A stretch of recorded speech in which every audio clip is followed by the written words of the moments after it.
પછી એમની તબિયત બહુ ખરાબ થઈ તો મેં એમના ઘરે એક દિવસ રોકાવાનું કીધું. એ નતા માનતા કારણ કે એમ કહેતા હતા કે હું રિક્ષાના હપ્તા કેવી રીતે ભરી. તો મેં તો પણ એક વખત જીત કરી. મેં તમે આજનો દિવસ રહી જાઓ, તમને 2 અઠવાડિયે થવાયા, તમે સુતા નથી બરોબર. તો એ રાત રહી ગયા ઘરે. એમને ઉલટીઓ થતી હતી તો દવા હતી મેં પીવડાવી હતી. મને કીધા મને ખબર નહીં ગભરામણ થાય છે. એમને મારા ખોડામાં સુવડાવ્યા.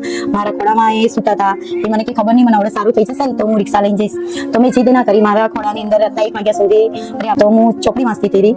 તો એમને આંખ ઊંચી કરીને દેખ્યું તો ત્યારે 2:30 વાગ્યાનો ટાઈમ થતો રહ્યો.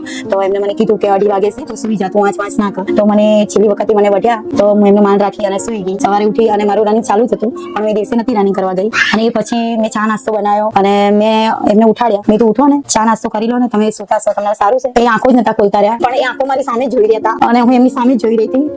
મને ખબર ના પડી કે શું થયું. મેં એમને હલાયા.